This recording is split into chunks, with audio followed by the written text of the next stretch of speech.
د لوی او مهربان خدای په نامه. قدرمنو اوریدونکو سلامونه مې ومنئ. زموږ نننۍ موضوع پښتو ادب او قصیده ده. قصیده د شرقي ژبو د ادبیاتو یو ډیر عمده شعري ډول دی او د دغو ژبو د ادبیاتو یوه مهمه برخه همدا قصیده جوړوي.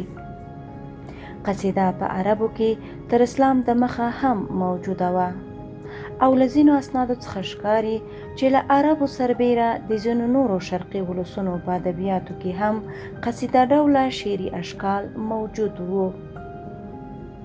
د پخوانۍ آریانا په مځکو کې د ځینو پرتو ولسونو ادبیاتو تر اسلام د مخه قصاید درلودل. لکه چې ویل سوي دي د پهلوي ژبې ځینې نظمونه هم د قصیدې جوړښت لري. د موجودو لاسته راغلو اسنادو له مخې د پښتو تر ټولو پخوانۍ لاسته راغلې قصیده د اسلامي دوران د 5مې پیړۍ په اوایلو پورې اړه لري او هغه پخوانی شاعر چې د پښتو پخوانۍ لاسته راغلې قصیده یې ویلې ده شیخ اسعد سوري دی. د شیخ اسعد سوري قصیده د تاریخ سوري مؤلف راوړې ده او له دې کتاب څخه شیخ کټه متیزي په لرغونې پښتانه کې اخیستې ده او له لرغونې پښتانه څخه محمد هوتک په پټه خزانه کې خوندي کړې ده. شیخ اسعد سوري د محمد زوی و، په غور کې استوګنه درلوده او د غور د سوري شاهانو په دربار کې د عزت خاوند و. داسې ښکاري چې شیخ اسعد د غور له سوري شاهانو څخه د امیر محمد سوري معاصر و او د غور په آهنګرانو کې د دغه غوري پاچا په دربار کې اوسېده. شیخ اسعد د امیر محمد سوري تر مړینې وروسته هم ډیر کلونه ژوندی و او په 425 هجري قمري کال په بغني کې وفات سو. دا بغني د غور او زمینداور ترمنځ واقع سیمه ده. شیخ اسعد سوري د پښتو پخوانی قصیده ویونکی شاعر دی او د ده یوه پخه او په هنري ښکلاو سمباله قصیده زموږ په واک کې ده چې شاعر دا قصیده د غور د افغان سوري پاچا امیر محمد سوري پر مړینه ویلې ده. دا قصیده ټوله 44 بیته ده او د یوې ښې او په فن پوره قصیدې ټول لوازم پکښې سته. د شیخ اسعد قصیده په دې تمهیدي بیتونو پیل کیږي: د فلک له چارو څه وکړم کوکار، د فلک له چارو څه وکړم کوکار، زمولوي هر ګل چې خاندي په بهار، هر غاټول چې په بیدیا غوړېده وکه، هر غاټول چې په بیدیا غوړېده وکه، ریژوي یې پاڼې کاندي تار په تار، ډیر مخونه د فلک څپېړه شنه که، ډیر سرونه که تر خاورو لاندې زار، د واکمن له سره خول پرې باسې مړ سي، د واکمن له سره خول پرې باسې مړ سي، د بېوزلو وینې توی کاندي خونخوار، د بېوزلو وینې توی کاندي خونخوار. د شیخ اسعد دا قصیده 19 تمهیدي بیته لري او په دې بیتونو کې شاعر د فلک د ظلم او تیري مناظر په خورا استادي بیانوي. تر دې تمهیدي بیتونو وروسته شاعر خپله فلک ته خطاب کوي او خپلې ګیلې له فلکه داسې بیانوي: څه تیری څه ظلم کاندې ای فلکه، څه تیری څه ظلم کاندې ای فلکه، ستا د لاسه نه دی هیڅ ګل بې له خار، په ویرژلو لور نه کړې په زړه قراریا، په ویرژلو لور نه کړې په زړه قراریا، پر نتلیو اوروې د غم ناتار، پر نتلیو اوروې د غم ناتار. په دې قصیده کې دغسې خطابي بیتونه 11 دي. تر دې بیتونو وروسته شیخ اسعد په استادانه ډول اصلي مطلب ته رجوع کوي.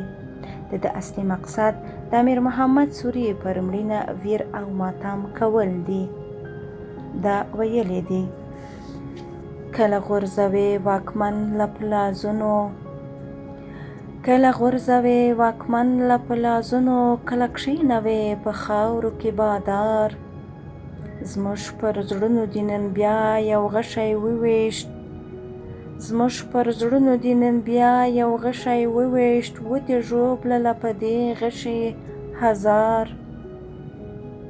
پر سوریو باندې ویر پرېوت له پاسه، پر سوریو باندې ویر پرېوت له پاسه، محمد واکمن چې ولاړی په بلدار، محمد واکمن چې ولاړی په بلدار.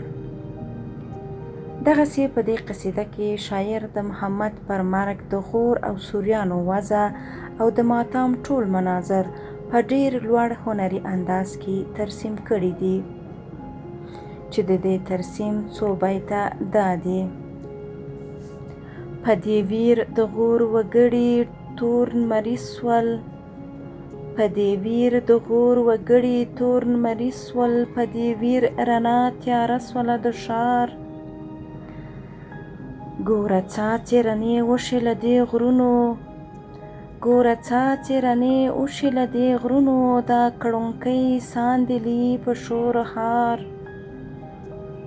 نه هغه زرغا د غرونو د بیدیاده، نه هغه زرغا د غرونو د بیدیاده، نه د زرکو په مسا د کټهار.